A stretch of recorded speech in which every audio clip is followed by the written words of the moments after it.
Hi, Ron LeGrand here. Before we get started with the podcast, I thought you might want to know that I recently recorded a 90-minute online training about how we make so much money today in the terms business. That's on pretty houses in pretty neighborhoods, not the junk houses that we have to go rehab or wholesale. I go through step by step on exactly what I and thousands of my students are doing right now to make the fastest and the easiest money in real estate without using your money or credit.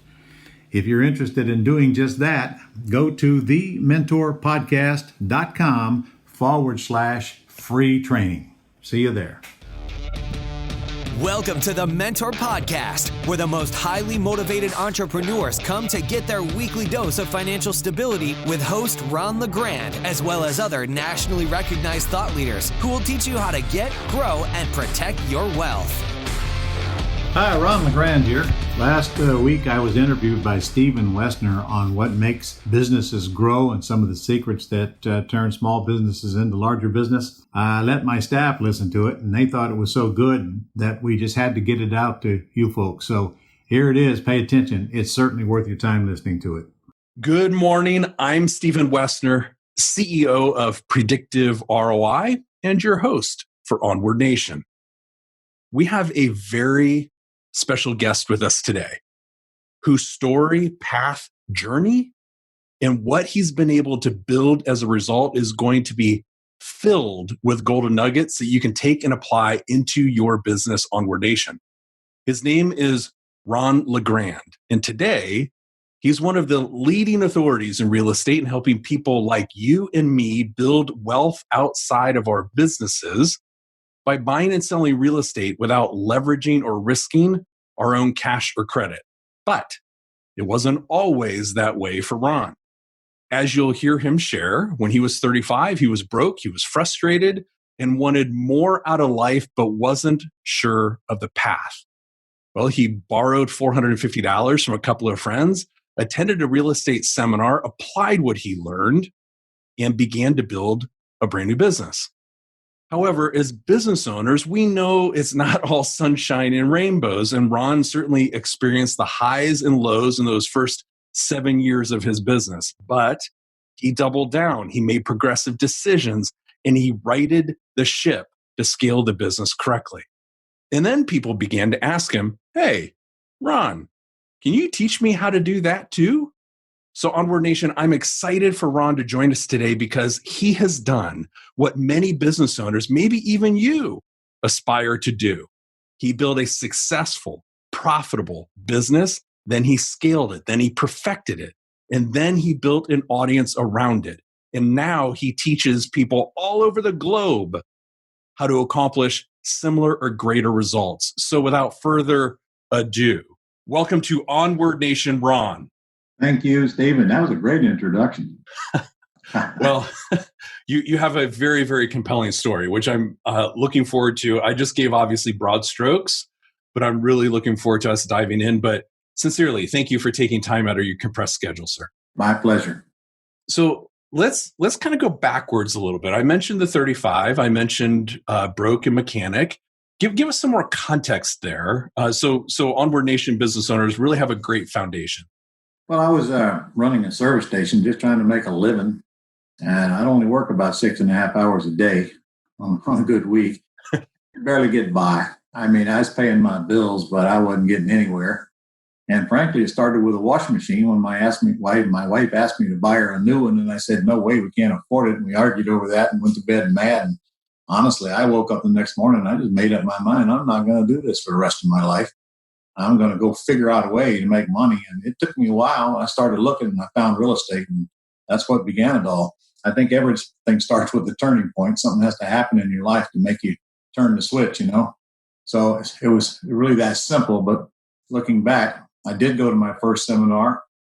Shortly thereafter that, I did borrow the money to go, but I got out of there and I got my first check for $3,000 within 3 weeks. So that's what compelled me to go get another one, you know?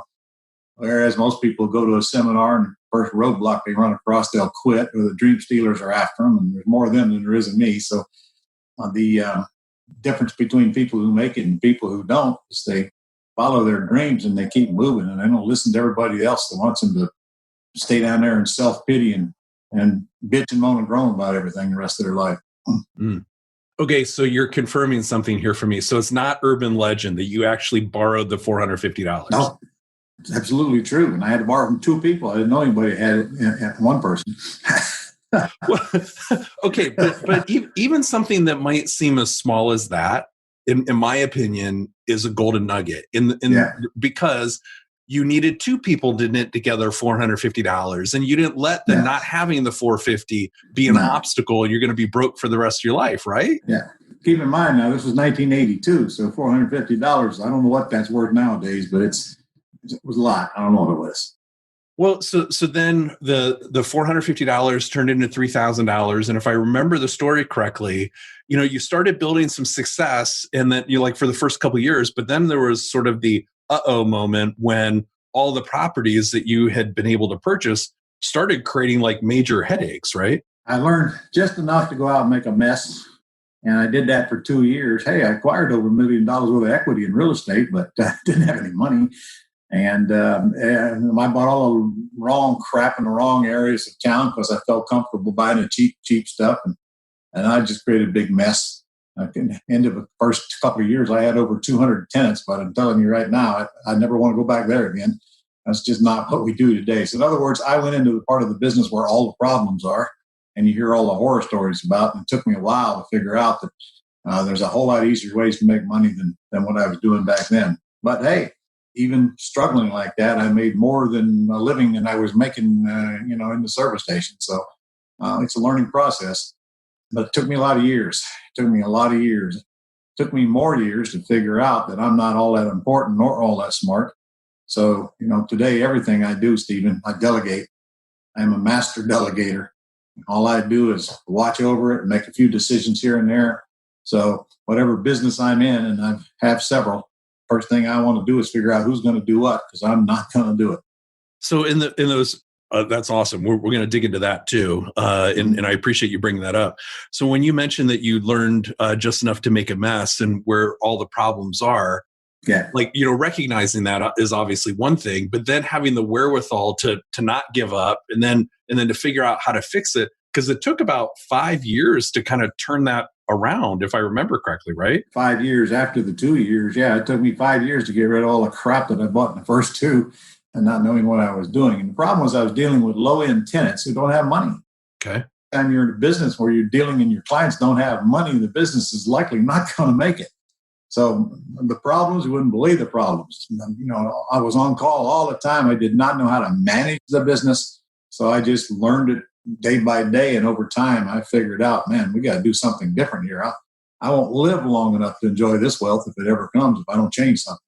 Well, okay. So perfect golden nugget that you're sharing with Onward Nation business owners, right? Is having the right client avatar, knowing exactly what the right market is, being able to not be at the low end of the price spectrum or whatever, right? There's that race to the bottom, and then you can't be profitable, right? That's correct. I don't ever want to be on the low end of any business. I had restaurants, had them, don't have them now. I never want to be competing on price. I don't, but I don't want to be at the very top either. I always want to be in the middle. And that's where I'm at today with real estate. I buy houses today at or about median price on up to, $1.5 million houses, but I do them without risk today.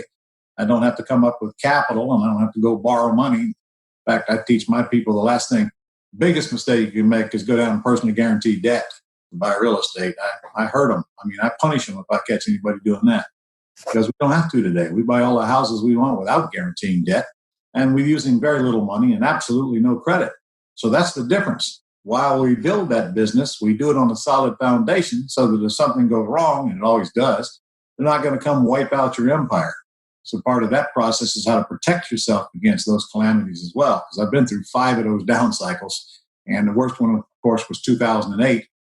But I quickly figured out that I don't care what the market is like or what the interest rates are like or who's president. It doesn't matter, because people always need to sell houses and other people need to buy them. So real estate business has been very good to me because it's not going to go away. It's not a fad. It's always going to be there. So when we just learn to adapt with a market, it makes it easier to get through all those tough times. Wow. My training business is called Global Publishing. Yeah. And when this COVID thing hit, everybody was running scared. But to be honest, it's really done well for us because we are up over 60% in net profits since COVID started, and way up on cash flow because we adapted to the market and started going virtual and doing live events. We're a live event company. So those kind of changes are what entrepreneurs do. And if they're so busy doing all the grunt work all day and every day, they don't get a chance to think like an entrepreneur should think from a macro point of view. Okay, that's huge. And Onward Nation, that is an unexpected and super awesome golden nugget here that we're going to dig into as far as the silver lining that Ron just shared with you, right? We talk about making progressive decisions, doubling down in the right areas. That the business owners who do what Ron and his team did, they come out the other side of this recession even stronger than they went in. So there's going to be a cool story for us to unpack there. Yeah. Wow. Okay. I got like three things going through my mind right now of what I want to ask you. So, okay, let's actually go back to the delegating piece because that connects into like the 5 years that you were trying to systematize and sort of turn the ship a little bit to make the business not as crazy and not as problematic. So is that when you learned your like starting the delegating skill set, like Bill, is that when? Remember I started in 1982. They didn't even have technology back then. I bought my first Mac computer in 1985. It was $3,000 for that little old box. We didn't know what technology was. So it was a lot of years later we started implementing the technology thing. Okay. About 20 years after I started or so. But today, I mean, it is easiest that it's ever been because there's almost nothing for us to do as real estate investors. We delegate everything. And I mean everything. I delegate everything. All I do is decide who I want to buy from and who I want to sell to. And most of the time, I don't even make that decision. Really? Done by a lot of it's outsourced and some of it is in-house. But, I have restaurants. I had restaurants. That doesn't mean I worked at them. Geez, if I had to work at them, I never would want a restaurant. Right. And picture me in an apron, like they are out on the floor taking orders. Not me. So my job was to look at the reports and make sure that the manager was doing his or her job running the restaurant. And that's the same thing I do with any business that I have. Try to find the best person I can find and work with them and get them trained the best I can and then turn them loose. And they're either going to make it or they're not going to make it. And the key is clearly understanding that if they're not going to make it, they simply have to be replaced because nursing them along is not going to help. And many entrepreneurs will just hang in there and they don't want to get rid of them and just make matters worse. Sometimes they just got to go because they're just not right for the job. Got it. So you mentioned global publishing. Let's take that and go backwards a little bit to the point where somebody came up to you. So tell us the story about when either somebody tapped on your shoulder or said, "Hey, can you teach me this?" How did that start for you? When I got into the real estate business, I had absolutely no clue I was ever going to be ever teaching something. I didn't even know back then myself. So I was in it for about 5 years, I think. Yeah, 5 years. And I was in a local real estate group, nonprofit organization for real estate investors, which are all over the country. And people kept on coming up and asking me because I would come in and I'd tell them what we're doing and I'd show them deals and so forth. So they knew I was a player. And they kept on asking me, "How do you do this? How to do it? Can I do this? Can you help me?" And so forth and so on. Finally, I got this idea. I'm just going to do a 2-day seminar. Okay. And I'm going to charge them $10. And $10? Droves. Yeah, $10. They came in by droves. Okay. I said, well, I kind of like this stuff. I love to teach like everybody does. So I said, now I'm going to schedule another one. Only this time I'm going to charge $350. And of course, a lot less showed up. That was my first seminar that I taped. I actually taped that all-day seminar, and then I went on and taped some more and so forth and built a stack of courses. And today, it's more about live training and coaching and working with them than just putting courses in their hands.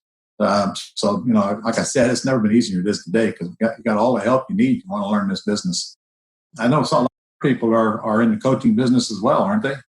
Well, absolutely, and that's why I think the interest of sort of the genesis of how you got started is going to be very inspiring to many of our listeners. Mhm. So started from a 2-day course of for $10. Now, fast forward to today. Give us a view of what global publishing looks like today. We are a national training organization that trains people how to buy and sell houses and a few other things along the way, entity structuring, asset protection, business management, raising capital, those kind of things that are relative. And we work all over the country and Canada mostly, and have been for an awful lot of years now. So we do live events, we do virtual events, a lot of virtual events now. And then we have several courses, and then we have 4-day training called the Quick Start Real Estate School, and then a 3-day training called Business Management, which I still teach both of those. And, our biggest revenue, as I'm sure your listeners are, it comes from mentoring, which is coaching. And that's exactly what people need today. They need somebody to lead them by the hand and take them through everything step by step. And I recognized that about 12 years ago, that we need to get that in here somehow. But, I spent 2 or 3 years, Stephen, I couldn't figure out the answer to this one question. And that is, who am I going to get to coach them? Because I absolutely refuse to put somebody on the phone with them who knows very, very little more than they know. I just couldn't make myself do that. And then it occurred to me one day, well, why don't I go to my successful students and turn them into coaches? And lo and behold, they love the idea. Yeah, we got to pay them, but it doesn't take, more than a day out of their week to do this. And they get to work with successful people. So now I got successful people coaching successful people. And that's the only way I'm going to have it in my organization, I can tell you. I just can't stand the thought of, look, I've been around this country and I've talked to a lot of coaches, and I don't like what I hear. So-called coaches are not qualified in most cases. Amen to that. And, most people put a shingle out and say they're going to be a business coach, but they've never actually created a successful business. It drives me nuts. The old saying, it's always easier to teach than do. Well, but turning some of your successful students into coaches, that also fits with your master delegation, right? I mean, if you had to personally coach and mentor all of these people, I mean, you couldn't do it. You would have created yourself a job. No. I could not possibly do it. And that's assuming I wanted to do it. I don't coach them. I have a mastermind group, though, of students that came into my system, and now we're doing commercial deals. Okay. And I work with them. But no, I never did coach personally. I knew from the very beginning that I need to get other people to do that. One of my biggest marketing mentor was Dan Kennedy, sure you're aware of. And sure. I was in his platinum group since 1997. And, I learned very quickly, if you're going to do coaching, it better not be you, or you're not going to want to do it very long. So let's talk a little bit about the power of coaching in mentorship. So when you were turning the ship around, after the first 2 years, and then you spent 5 years really kind of righting the ship, and you better understood where all the problems were. So had you engaged a coach or a mentor to help you see all of those things? No, I didn't have any place to get one at that time. I don't even remember. I don't even know if there were any. But no, I did not. Besides, Steve, I'm a man. And the last thing a man's going to do is ask for help. Because if the wheel's round, we can make it rounder, right? And if it's working, we have to fix it, don't we? That's what men do. So I'm no different than any of the rest of them. It was very difficult for me to ask for help. I mean, today it isn't. Trust me. Yeah. Very easy for me today, but back then, I just probably would have never asked for it if it was there. If you want to know the truth. Okay, so let's kind of theorize a little bit. Do you think it would be fair to say, the pivot took 5 years? Had you had the assistance of a coach, mentor, and so forth? Do you think that would have shortened that curve? Now, I had some mentors. They just one-on-one coaching mentors. Okay. I looked up to them, but I didn't really learn the business from them. I just learned little pieces. I'd run around at every seminar and convention that I could get to in the country. I had a pickup truck full of books and tapes, and some of them I even took the cellophane off of. But I had to piece it all together, And over time, I had to build my own system because there really wasn't any. And we are the best qualified company in the country if your goal is to buy and sell houses. And I'm not just talking about wholesale junkers or rehabbing.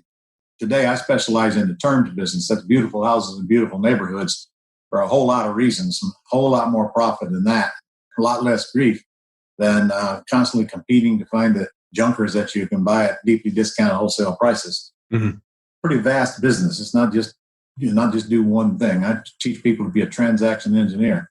The more they learn, the more they earn. Got it. Okay.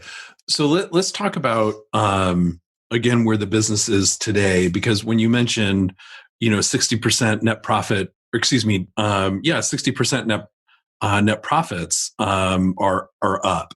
Excuse me, I'm saying that wrong. Net profits are up 60%. That's what I'm wanting to say. For Pete's sake, I don't know why I was struggling with that. That is a huge result outcome. So tell us a little bit more about this pivot into virtual and so forth. Well, the minute the country shut down, we had no choice but to go virtual. We were doing some virtual, but nowhere near like we're doing now. And then we quickly discovered, holy moly, there's a whole lot more people coming because we're now on the internet. That would never go to a live event anyway. So we got a chance to reach a lot more people. And, we sell stuff when we do live trainings like anybody else does that I'm aware of. Got to. If you don't sell stuff, nobody's going to learn what you can do and you can't help them. So the revenue was up because there was more people on the other end. And, of course, we do live deals. When I do a seminar, we literally do live deals while they watch, with leads that they bring. And we can do that virtually just as well as we can in a live room. Now, nothing's going to replace live seminars. I can tell you that right now. Nothing. You get way more out of being there in person than you do sitting in front of the screen all day. Plus, I have your attention for the whole time, and you get to network and ask questions and so forth. But we quickly learn that it's a lot easier. Plus, think about the marketing costs. You put somebody in a room, you got a lot of marketing costs, direct mail and the likes. Then you got the cost of the room and all that. And we have none of that with the virtual. So then we can do more events, reach a lot more people, and have more on as we do them. And I'm doing a virtual event for the next 3 weeks in a row. For the next 3, so not the entire event's not 3 weeks long. No, but 3 different events. Wow.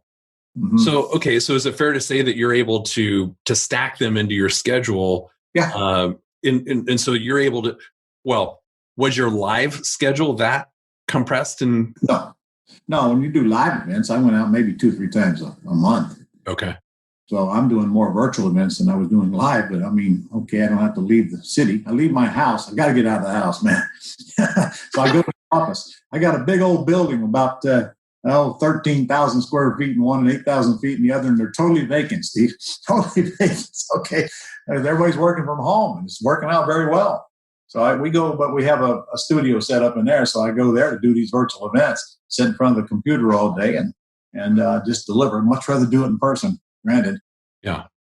In person, I even have jokes. I can't tell jokes when I'm doing this. They're laughing. I don't know about it. Well, okay. So let's fast forward. Let's say that we get past pandemic. Does the post-pandemic vision for you of global publishing, does it include both now? Yes, absolutely. But there will be a lot more virtual than there was in the past. Okay. So we'll do them both. We'll give a choice. And if you get one of our virtual events, you're automatically entitled to come to a live event at no additional cost. So now they get more than they had before. They can do the virtual before they come to the live. Okay. So take us back again. I keep loving this history lesson that you're giving us because there's so many golden nuggets in it. So when you had that first 2-day seminar and then it turned into another one and another one, let's think about how you built audience, and which was probably pretty organic at the beginning. And now I know that you're in many channels, in a great big presence. But thinking about our listeners who might be wanting to start that as you started it, how did you start to build traction and build audience? Well, how I started is not how you'd start today. You remember, I didn't have the internet. So everything we did was either by word of mouth or by direct mail. And, I learned very early from Dan Kennedy, the direct mail business, and became a real professional in the art of marketing, which incidentally, any business owner better do. Because if the business owner don't understand marketing, it's very unlikely they're going to run across anybody else that they can hire to do that for them. So I've got really good at marketing, and I teach marketing. And marketing means marketing anything, not just houses. So we have to find customers at global, but we find them from all sources. We find them from online and offline through various media. And in most any company should be doing the same thing today. Most of them don't. They all just want to go online. We're basically free, and they're just wasting a whole big old bunch of people that they can reach by other media. Sometimes people forget that different people want to be reached by different media. You have to market to them the way they want to respond, not try to force them to respond the way we want them to. So we run paid ads online. We run free ads online. We still do direct mail to acquire customers, and broad list of things that we do. In fact, today, finally, for quite a few years, my whole goal was to try to break even acquiring a customer. And that might sound funny to people who aren't in marketing, but most people lose money getting a customer. They don't make money getting them unless you're standing on the stage and delivering a speech. And even then, you're giving up a big chunk of your revenue. So there's a marketing cost. So today, we simply drive them from a paid Facebook ad to a webinar that sells an $897 course, well packaged with a big, strong sense of urgency and an irresistible offer. And we actually making money now. We're bringing them in at $897 than the old ways when we were bringing them in as little old cheap things and working them up. So when you can actually get back more money than you spent on the media, it's a good thing because now you can grow as fast as you want to grow as long as your internal systems can support it and you don't implode. Really smart. And as you were sharing that, I'm thinking, like, I'm hearing your words and actually Dan Kennedy's voice in my head at the same time, right? Because both of you realize the importance of cost per sale or cost per acquisition, however you want to define it.